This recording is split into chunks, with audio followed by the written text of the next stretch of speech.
Hello friends, welcome to Janvita creations. Friends, ಇವತ್ತಿನ design ಹಾಕೋದಕ್ಕೆ needle ಬಂದು 10 ತಗೊಂಡಿದ್ದೀನಿ, 11 ಆದರೂ ಆಗುತ್ತೆ.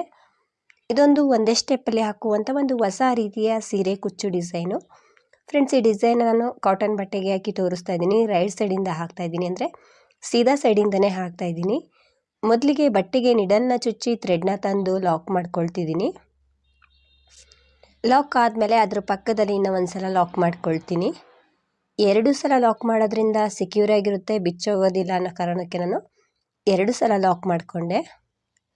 ಲಾಕ್ ಆದಮೇಲೆ ಸ್ಟಾರ್ಟಿಂಗ್ಗೆ ಕುಚ್ಚನ್ನು ಕಟ್ಟೋದಕ್ಕೆ 5 ಚೈನ್ಗಳನ್ನ ಹಾಕ್ತಾ ಇದ್ದೀನಿ. 5 ಚೈನನ್ನು ಹಾಕಿ ಅದು ಎಲ್ಲಿಗೆ ಬರುತ್ತೆ ಅಲ್ಲಿಗೆ ಸ್ಟ್ರೈಟಾಗಿ ಇಟ್ಕೊಂಡು ಲಾಕ್ ಮಾಡಬೇಕು. ಸೊ ತುಂಬ ಜನ ಏನು ಮಾಡ್ತೀರಾ ಅಂದರೆ ಅದನ್ನು ಎಳ್ದು ಲಾಕ್ ಮಾಡ್ತೀರಾ, ಹಾಗಾಗಿ ರಿಂಕಲ್ಸ್ ಬರುತ್ತೆ ಅಂತ ಹೇಳ್ತೀರಾ. ಗೊತ್ತಾಗಲಿಲ್ಲ ಅಂದರೆ ಈ ರೀತಿ ಸ್ಟ್ರೈಟಾಗಿ ಇಟ್ಕೊಂಡು ಲಾಕ್ ಮಾಡ್ಕೊಳ್ಳಿ. 1 ಪಾಯಿಂಟ್ ಅಷ್ಟು ಒಳಗಡೆ ಲಾಕ್ ಮಾಡಿದ್ರೂ ಪರವಾಗಿಲ್ಲ, ಎಳ್ದಂತೂ ಲಾಕ್ ಮಾಡೋದಕ್ಕೆ ಹೋಗಬೇಡಿ. ಲಾಕ್ ಆದಮೇಲೆ ಇವಾಗ ಅದ್ರ ಪಕ್ಕದಲ್ಲಿ ಸಿಂಗಲ್ ಕ್ರೋಶಗಳನ್ನ ಮಾಡ್ತಾಯಿದ್ದೀನಿ. ಫ್ರೆಂಡ್ಸ್, ಇಲ್ಲಿ ಲಾಕ್ ಅಂದರೂ ಕೂಡ ಒಂದೇ, ಸಿಂಗಲ್ ಕ್ರೋಶ ಅಂದರೂ ಕೂಡ ಒಂದೇ. ಅದ್ರ ಪಕ್ಕದಲ್ಲಿ ಮತ್ತೊಂದು ಸಲ ಸಿಂಗಲ್ ಕ್ರೋಶ, 2 ಸಲ ಸಿಂಗಲ್ ಕ್ರೋಶನ ಮಾಡಿದ್ದೀನಿ. ಲಾಕ್ ಆದಮೇಲೆ 3ನೇ ಸಿಂಗಲ್ ಕ್ರೋಶ, ಇನ್ನೂ ಒಂದು ಸಲ ಮಾಡ್ಕೊಳ್ತೀನಿ. ಒಟ್ಟು 4 ಸಲ ಸಿಂಗಲ್ ಕ್ರೋಶನ ಮಾಡಿಕೊಂಡೆ. 4 ಸಲ ಸಿಂಗಲ್ ಕ್ರೋಶನ ಮಾಡ್ಕೊಂಡಿದ್ದೀನಿ. ಲಾಕ್ ಆದಮೇಲೆ ಸ್ವಲ್ಪ ಥ್ರೆಡ್ನ ಮೇಲೆತ್ತಿ ಇವಾಗ ಬೀಡನ್ನ ಹಾಕ್ತಾಯಿದ್ದೀನಿ. ಇಲ್ಲಿ ನಾನು ಚಿಕ್ಕದು ಫ್ಲವರ್ ಬೀಡನ್ನ ತಗೊಂಡಿದ್ದೀನಿ. ರೌಂಡ್ ಶೇಪ್ ಬೀಡ್ಗಳಾದರೂ ನೀವು ಈ ಡಿಸೈನ್ಗೆ ತಗೊಳ್ಬೋದು. ಬೀಡನ್ನ ಥ್ರೆಡ್ಡಿಗೆ ಹಾಕ್ಕೊಂಡು ಅದನ್ನು ಲಾಕ್ ಮಾಡಿ ಅದನ್ನು ಸ್ಟ್ರೈಟಾಗಿ ಇಟ್ಕೊಂಡು ಅದು ಎಲ್ಲಿಗೆ ಬರುತ್ತೆ ಅಲ್ಲಿಗೆ ನೋಡಿಕೊಂಡು ಬಟ್ಟೆ ಮೇಲೆ ಲಾಕ್ ಮಾಡ್ತಿದ್ದೀನಿ. ಈ ರೀತಿ ಲಾಕ್ ಮಾಡಿಕೊಂಡೆ. ಲಾಕ್ ಆದಮೇಲೆ ಇವಾಗ ನಾನು ಚೈನ್ಗಳನ್ನ ಹಾಕ್ತಾಯಿದ್ದೀನಿ. 1 2 3 4 5 6 7 ಚೈನ್ಗಳನ್ನ ಹಾಕಿದ್ದೀನಿ. 7 ಚೈನನ್ನು ಹಾಕಿ ಇವಾಗ ಸ್ವಲ್ಪ ಬಟ್ಟೆಯನ್ನು ಹಿಂದೆ ತಿರುಗಿಸ್ಕೊಳ್ಬೇಕು. ಹಿಂದೆ ತಿರುಗಿಸ್ಕೊಂಡು ಸ್ಟಾರ್ಟಿಂಗ್ ಸಿಂಗಲ್ ಕ್ರೋಶ ಇದೆಯಲ್ವ ಇಲ್ಲಿ, ಅದ್ರ ಮೇಲೆ ಲಾಕ್ ಮಾಡ್ತಿದ್ದೀನಿ. ಅದ್ರ ಮೇಲೆ ಲಾಕ್ ಮಾಡಿ ಅದ್ರ ಪಕ್ಕದಲ್ಲಿ ಇನ್ನೂ ಒಂದು ಸಲ ಸಿಂಗಲ್ ಕ್ರೋಶನ ಮಾಡಬೇಕು. ಅಂದರೆ ಪಕ್ಕದಲ್ಲಿ ಸಿಂಗಲ್ ಕ್ರೋಶಗಳಿರುತ್ತಲ್ವ, ಅದ್ರ ಮೇಲೆ ಇನ್ನೂ ಒಂದು ಸಲ ಸಿಂಗಲ್ ಕ್ರೋಶನ ಮಾಡ್ತಾಯಿದ್ದೀನಿ. 2 ಸಲ ಈ ರೀತಿ ಸಿಂಗಲ್ ಕ್ರೋಶನ ಮಾಡಿ ಸೀದಾ ಸೈಡ್ಗೆ ತಿರುಗಿಸ್ಕೊಳ್ಬೇಕು. ಸೀದಾ ಸೈಡ್ಗೆ ತಿರುಗಿಸ್ಕೊಂಡ್ಮೇಲೆ ನಾನು ಇವಾಗ ಸ್ವಲ್ಪ ಥ್ರೆಡ್ನ ಮೇಲೆತ್ತಿ ಬೀಡನ್ನ ಹಾಕ್ಕೊಳ್ತಿದ್ದೀನಿ. ಇಲ್ಲಿ ನಾನು ನಿಡಲ್ ಒಳಗಡೆ 2 ಬೀಡನ್ನ ಹಾಕ್ಕೊಂಡು ಥ್ರೆಡ್ಡಿಗೆ ಹಾಕ್ಕೊಳ್ತಾ ಇದ್ದೀನಿ. 1 ಬೀಡನ್ನ ಥ್ರೆಡ್ಡಿಗೆ ಹಾಕ್ಕೊಂಡೆ. ಬಿಗಿನರ್ಸ್ ಆಗಿದ್ದರೆ ಒಂದೊಂದೇ ಹಾಕ್ಕೊಳ್ಳಿ. ಥ್ರೆಡ್ ಒಳಗಡೆ ಹಾಕ್ಕೊಂಡ್ಮೇಲೆ ಆ 7 ಚೈನ್ ಗ್ಯಾಪ್ ಏನಿದೆ ಅದರೊಳಗಡೆ ಹೋಗಿ ಲಾಕ್ ಮಾಡ್ತಾ ಇದ್ದೀನಿ. ಮತ್ತೆ ಸ್ವಲ್ಪ ಥ್ರೆಡ್ನ ಮೇಲೆತ್ತಿ ಮತ್ತೊಂದು ಬೀಡನ್ನ ಹಾಕ್ಕೊಳ್ತೀನಿ. ಬೀಡನ್ನ ಹಾಕಿ ಆ 7 ಚೈನ್ ಗ್ಯಾಪಲ್ಲಿ ಹೋಗಿ ಥ್ರೆಡ್ನ ತಂದು ಲಾಕ್ ಮಾಡಬೇಕು. ಮತ್ತೆ ಸ್ವಲ್ಪ ಥ್ರೆಡ್ನ ಮೇಲೆತ್ತಿ ಬೀಡನ್ನ ಹಾಕ್ಕೊಳ್ತಾ ಇದ್ದೀನಿ. 1 ಬೀಡನ್ನ ಥ್ರೆಡ್ಡಿಗೆ ಹಾಕ್ಕೊಂಡು ಆ 7 ಚೈನ್ ಗ್ಯಾಪಲ್ಲಿ ಹೋಗಿ ಥ್ರೆಡ್ನ ತಂದು ಲಾಕ್ ಮಾಡಬೇಕು.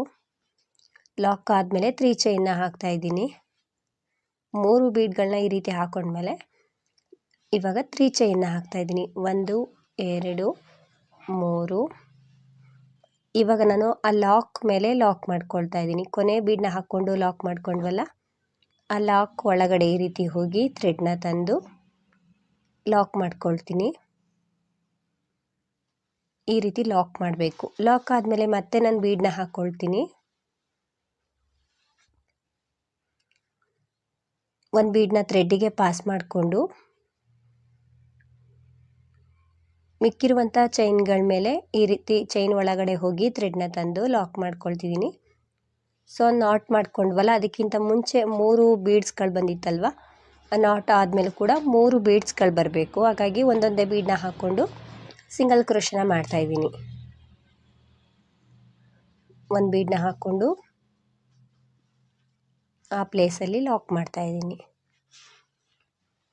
ಇವಾಗ ನಾವು 2 ಕಡೆ 3 ಬೀಡ್ಸ್ಗಳು ಬರುತ್ತೆ. ಬಟ್ಟೆ ಮೇಲೆ ಎಲ್ಲಿಗೆ ಬರುತ್ತೆ ಅಲ್ಲಿಗೆ ನೀಟಾಗಿ ಇಟ್ಕೊಂಡು ಲಾಕ್ ಮಾಡಬೇಕು. ಆಲ್ರೆಡಿ ಬಟ್ಟೆ ಮೇಲೆ ಇರುವಂತಹ ಸಿಂಗಲ್ ಕ್ರೋಶದ ಪಕ್ಕನೇ ಇದು ಸಿಂಗಲ್ ಕ್ರೋಶ ಬರುತ್ತೆ. ಈ ರೀತಿ ಕಾಣಿಸುತ್ತೆ. ಸೊ ಆರ್ಚನ್ನು ಸ್ಟಾರ್ಟ್ ಮಾಡೋಕ್ಕಿಂತ ಮುಂಚೆ ಎಷ್ಟು ಸಿಂಗಲ್ ಕ್ರೋಶ ಇತ್ತೋ ಅಷ್ಟೇ ಸಿಂಗಲ್ ಕ್ರೋಶನ ಆರ್ಚ್ ಆದಮೇಲೆ ಕೂಡ ಮಾಡ್ಕೊಳ್ಬೇಕು. ಇಲ್ಲಿ ಒಟ್ಟು ಲಾಕ್ ಆದಮೇಲೆ 4 ಸಲ ಸಿಂಗಲ್ ಕ್ರೋಶನ ಮಾಡಿದೆ. ಇಲ್ಲೂ ಕೂಡ ಲಾಕ್ ಆದಮೇಲೆ 4 ಸಲ ಸಿಂಗಲ್ ಕ್ರೋಶನ ಮಾಡ್ತಾ ಇದ್ದೀನಿ.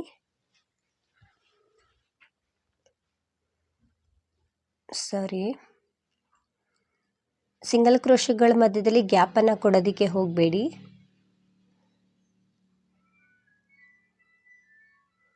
ಒಂದ್ರ ಪಕ್ಕ ಒಂದು ನೀಟಾಗಿ ಸಿಂಗಲ್ ಕ್ರೋಶನ ಮಾಡಬೇಕು. 4 ಸಲ ಸಿಂಗಲ್ ಕ್ರೋಶ ಆದಮೇಲೆ ಕುಚ್ಚನ್ನು ಕಟ್ಟೋದಕ್ಕೆ 5 ಚೈನ್ಗಳನ್ನ ಹಾಕ್ತಾ ಇದ್ದೀನಿ. 5 ಚೈನನ್ನು ಹಾಕಿ ಅದು ಎಲ್ಲಿಗೆ ಬರುತ್ತೆ ಅಲ್ಲಿಗೆ ನೋಡಿಕೊಂಡು ಲಾಕ್ ಮಾಡ್ತಾ ಇದ್ದೀನಿ. ಆದಷ್ಟು ಸ್ಟ್ರೈಟಾಗಿ ಇಟ್ಕೊಂಡು ಲಾಕ್ ಮಾಡ್ಕೊಳ್ಳಿ. ಲಾಕ್ ಆದಮೇಲೆ ಅದ್ರ ಪಕ್ಕದಲ್ಲಿ ಮತ್ತೆ ನಾನು ಸಿಂಗಲ್ ಕ್ರೋಶನ ಮಾಡ್ಕೊಳ್ತೀನಿ. 4 ಸಲ ಸಿಂಗಲ್ ಕ್ರೋಶನ ಮಾಡ್ಕೊಳ್ತೀನಿ.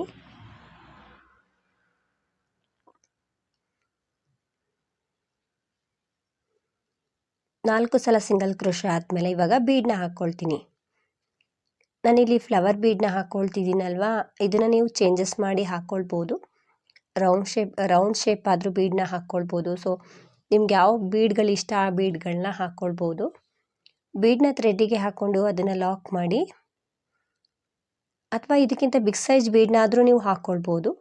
ಆವಾಗ ಕೆಳಗಡೆ ಆರ್ಚಿಗೆ ನಾನು 7 ಚೈನ್ನ ಹಾಕಿದ್ದೀನಲ್ವಾ, ಅದನ್ನು ನೀವು ಜಾಸ್ತಿ ಮಾಡ್ಕೊಳ್ಬೇಕಾಗುತ್ತೆ. ಬೀಡನ್ನ ಲಾಕ್ ಮಾಡಿ ಬಟ್ಟೆ ಮೇಲೆ ಲಾಕ್ ಮಾಡಿಕೊಂಡೆ. ಇವಾಗ ನಾನು 7 ಚೈನ್ಗಳನ್ನ ಹಾಕ್ತಾಯಿದ್ದೀನಿ. ಅಂದರೆ ಸ್ಟಾರ್ಟಿಂಗ್ ಆರ್ಚಲ್ಲಿ 7 ಚೈನ್ಗಳನ್ನ ಹಾಕಿದ್ದೆ ಅಲ್ವಾ, ಹಾಗಾಗಿ ಇಲ್ಲೂ ಕೂಡ 7 ಚೈನ್ಗಳನ್ನೇ ಹಾಕ್ಕೊಳ್ತಿದ್ದೀನಿ. ಇದನ್ನು ನೀವು ಹೆಚ್ಚು ಕಡಿಮೆ ಮಾಡ್ಕೊಳ್ಬೋದು. ಸ್ವಲ್ಪ ಬಿಗ್ ಸೈಜಲ್ಲಿ ಆರ್ಚ್ ಬೇಕು ಅಂದರೆ ಒಂದು 10 ಚೈನ್ವರೆಗೂ ಹಾಕ್ಕೊಳ್ಬೋದು. ಬಟ್ ಇದು ತುಂಬ ಚೆನ್ನಾಗಿ ಕಾಣಿಸುತ್ತೆ, ನೀಟಾಗಿ ಚಿಕ್ಕದಾಗಿ ಕ್ಯೂಟಾಗಿ ಕಾಣಿಸುತ್ತೆ. 7 ಚೈನ್ನ ಹಾಕ್ಕೊಂಡ್ಮೇಲೆ ಇಲ್ಲಿ 2 ಸಲ ಸಿಂಗಲ್ ಕ್ರೋಶನ ಮಾಡಿಕೊಂಡೆ, ಹಿಂದೆ ತಿರುಗಿಸ್ಕೊಂಡು ಮತ್ತು ಸೀದಾ ಸೈಡ್ಗೆ ತಿರುಗಿಸ್ಕೊಂಡ್ಮೇಲೆ ಸ್ವಲ್ಪ ಥ್ರೆಡ್ನ ಮೇಲೆತ್ತಿ ಬೀಡನ್ನ ಹಾಕ್ತಾಯಿದ್ದೀನಿ. ಸೊ ನಿಡಲ್ ಒಳಗಡೆ ನಾನು ಒಟ್ಟಿಗೆ 3 ಬೀಡ್ಗಳನ್ನ ತಗೊಂಡಿದ್ದೀನಿ. ಒಂದೊಂದೇ ಬೀಡನ್ನ ಥ್ರೆಡ್ಡಿಗೆ ಪಾಸ್ ಮಾಡಿಕೊಂಡು ಈ 7 ಚೈನ್ ಗ್ಯಾಪಲ್ಲಿ ಸಿಂಗಲ್ ಕ್ರೋಶನ ಮಾಡ್ತಾಯಿದ್ದೀನಿ. ಒಂದೊಂದೇ ಬೀಡನ್ನ ಹಾಕ್ಕೊಂಡು ಸಿಂಗಲ್ ಕ್ರೋಶನ ಮಾಡಬೇಕು. ಸೊ ಒಂದು ಸೈಡು 3 ಬೀಡ್ಸ್ ಬರುತ್ತೆ, ನಂತರ ಒಂದು ಪಿಕಾಟ್ ರೀತಿಯಾಗಿ ಬರುತ್ತೆ, ನಂತರ ಮತ್ತೆ 3 ಬೀಡ್ಸ್ಗಳನ್ನ ಹಾಕ್ಕೊಳ್ಬೇಕು.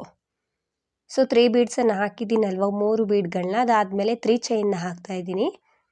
3 ಚೈನನ್ನು ಹಾಕಿ ಸ್ಟಾರ್ಟಿಂಗ್ ಸಿಂಗಲ್ ಕ್ರೋಶ ಇರುತ್ತೆ ನೋಡಿ ಇಲ್ಲಿ ಕೆಳಗಡೆ, ಅಲ್ಲಿ ಹೋಗಿ ಲಾಕ್ ಮಾಡ್ತೀನಿ. ಆವಾಗ ಮಧ್ಯದಲ್ಲೊಂದು ನಾಟ್ ಥರ ಬರುತ್ತೆ.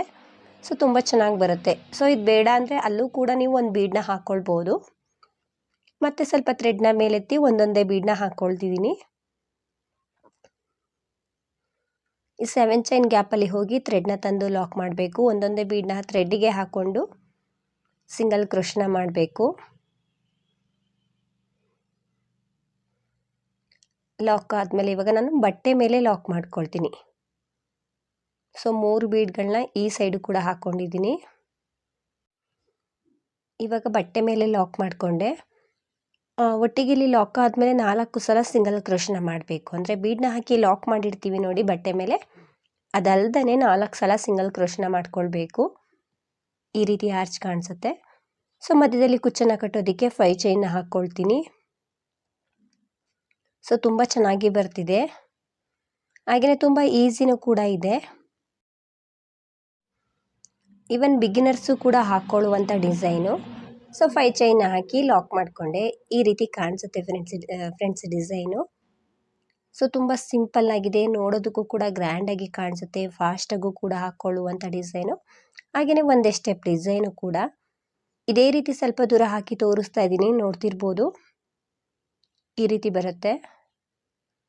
ಸೊ ಕೊನೆಯಲ್ಲೂ ಕೂಡ ಆರ್ಚ್ ಎಲ್ಲ ಆದಮೇಲೆ 5 ಚೈನ್ನ ಹಾಕಿ 1-2 ಸಲ ಸಿಂಗಲ್ ಕ್ರೋಶನ ಮಾಡಿ ಎಕ್ಸ್ಟ್ರಾ ಒಂದು 2-3 ಚೈನನ್ನು ಹಾಕಿ ಥ್ರೆಡನ್ನು ಕಟ್ ಮಾಡಿಕೊಂಡೆ. ಈ 5 ಚೈನ್ ಗ್ಯಾಪಲ್ಲಿ ಕುಚ್ಚನ್ನು ಕೂಡ ಹಾಕಿ ತೋರಿಸ್ತೀನಿ ಹೇಗೆ ಕಾಣಿಸುತ್ತೆ ಅಂತ. ಫ್ರೆಂಡ್ಸ್ ಇದಕ್ಕೆ ಕುಚ್ಚನ್ನೆಲ್ಲ ಕಟ್ಟಿದ್ಮೇಲೆ ಈ ರೀತಿ ಕಾಣಿಸುತ್ತೆ.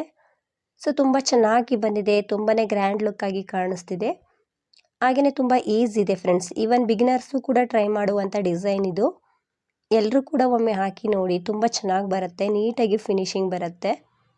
ಹಾಗೆಯೇ ಸಿಂಗಲ್ ಕಲರ್ ಇರುವಂಥ ಸೀರೆಗಳಿಗಂತೂ ತುಂಬ ಚೆನ್ನಾಗಿ ಕಾಣಿಸುತ್ತೆ. ಮೈಸೂರು ಸಿಲ್ಕ್ ಸೀರೆಗಳಿಗಿರ್ಬೋದು, ಕಾಟನ್ ಸೀರೆಗಳಿಗಿರ್ಬೋದು ತುಂಬಾ ಚೆನ್ನಾಗಿ ಕಾಣಿಸುತ್ತೆ. ಫ್ರೆಂಡ್ಸ್, ಇದಕ್ಕೆ ಪ್ರೈಸ್ ಬಂದು ಒಂದು 400ವರೆಗೂ ಚಾರ್ಜ್ ಮಾಡ್ಬೋದು. ನಿಮ್ಮ ಪ್ಲೇಸ್ ಮೇಲೆ ಡಿಪೆಂಡ್ ಆಗಿರುತ್ತೆ ಫ್ರೆಂಡ್ಸ್, ಇಷ್ಟೇ ಅಂತ ಹೇಳೋಕ್ಕಾಗಲ್ಲ, ಹೆಚ್ಚು ಕಡಿಮೆ ಮಾಡ್ಕೊಳ್ಬೋದು. ಡಿಸೈನ್ ಅಂತೂ ತುಂಬ ಚೆನ್ನಾಗಿ ಬರುತ್ತೆ, ತುಂಬ ಈಸಿ ಇದೆ. ಫ್ರೆಂಡ್ಸ್, ಈ ಡಿಸೈನ್ ಎಲ್ರಿಗೂ ಕೂಡ ಇಷ್ಟ ಆಗಿದೆ ಅಂದ್ಕೊಳ್ತೀನಿ. ನೀವೇನಾದರೂ ಫಸ್ಟ್ ಟೈಮ್ ನೋಡ್ತಿದ್ರೆ, ಹೊಸಬ್ರಾಗಿದ್ದರೆ ಪ್ಲೀಸ್ ನಮ್ಮ ಚಾನಲ್ನ ಸಬ್ಸ್ಕ್ರೈಬ್ ಮಾಡಿ, ಸಪೋರ್ಟ್ ಮಾಡಿ. ಹಾಗೆಯೇ ಫೇಸ್ಬುಕ್ಕಲ್ಲಿ ಏನಾದರೂ ನೋಡ್ತಿದ್ರೆ ಫೇಸ್ಬುಕ್ ಪೇಜನ್ನು ಫಾಲೋ ಮಾಡಿ. ಈ ಡಿಸೈನ್ ಹೇಗಿದೆ ಅಂತ ಕಮೆಂಟ್ ಮೂಲಕ ತಿಳಿಸಿ. ಆದಷ್ಟು ವಿಡಿಯೋನ ಲೈಕ್ ಮಾಡಿ, ಶೇರ್ ಮಾಡಿ. ನೀವೊಮ್ಮೆ ಟ್ರೈ ಮಾಡಿ ಫ್ರೆಂಡ್ಸ್, ಡಿಸೈನ್ ತುಂಬ ಚೆನ್ನಾಗಿ ಬರುತ್ತೆ, ತುಂಬ ಈಸಿ ಇದೆ. Thank you.